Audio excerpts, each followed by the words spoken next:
करते हैं। अगले दिन स्कूल जाते समय उसकी मुलाकात एक खूबसूरत लेकिन लड़ाकू लड़के से होती है। वो देखती है कि वो अकेले ही कुछ लड़कों से भिड़ रहा है और सच में उनकी हड्डियां तोड़ देता है। बाद में खुद को सीएन कहकर इंट्रोड्यूस करता है। वो जे के साथ स्कूल तक वॉक करता है और जे को शॉक होता है जब वो बताता है कि उसकी उम्र सिर्फ 14 साल है, लेकिन पढ़ाई में इतना तेज है कि जल्दी ही इस स्कूल में एडमिट हो गया। जे उसकी पर्सनैलिटी से इंप्रेस हो जाती है। बातचीत में सीएन उसे बताता है कि क्लास ई के बच्चों को कैंटीन में क्यों बैन किया गया। असल में पहले उनके क्लास में एक लड़की थी एला, जिससे कीफर प्यार करता था, लेकिन कीफर ने उसे कैंटीन में चीटिंग करते पकड़ लिया और गुस्से में पूरा कैंटीन तोड़ डाला। उसी दिन से सब पर बैन लग गया। सीएन जे से कहता है कि अगर वो सच में मदद करना चाहती है तो उन्हें खाना लाकर दे। जे खुशी खुशी मान जाती है। ब्रेक में जे सचमुच खाना लेकर आती है और सीएन को देती है। सीएन शुक्रिया कहता है और दूसरों से उसका सीक्रेट छुपा लेता है। जे भी अकेले बैठकर अपना खाना खत्म करती है और बाकी दिन क्लास अटेंड करती है। लेकिन दिन के अंत में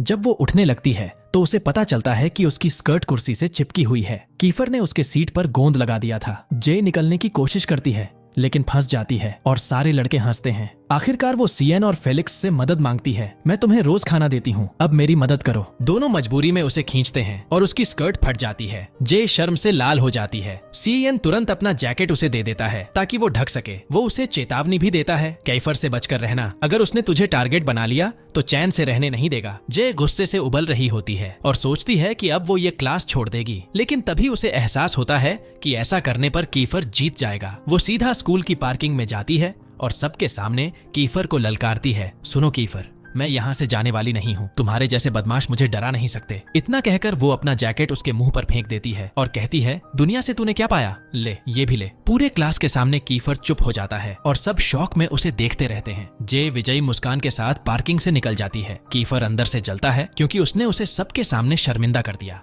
बाद में सीएन उसे घर तक छोड़ता है और अपना दूसरा जैकेट दे देता है। तभी कुछ गुंडे सामने आ जाते हैं। असल में वही लड़के जिनकी सुबह सीएन ने पिटाई की थी, वो बदला लेने आए थे। जे घर पहुंचती है तो देखती है कि डाइनिंग टेबल पर उसका कजिन बैठा है जो उसी स्कूल में पढ़ता है, लेकिन उसका रवैया बिल्कुल अलग है। वो जे से नफरत करता है क्योंकि उसे शर्म आती है कि उसकी कजिन क्लास ई की स्टूडेंट है। डिनर टेबल पर वो उससे बात तक नहीं करता और ताने मारता है। अंकल बीच में आते हैं और बेटे से कहते हैं कि जे को अपनी बहन मानो और उसकी देखभाल करो। साथ ही अगले दिन से कार में स्कूल छोड़ने का आदेश देते हैं। मजबूरी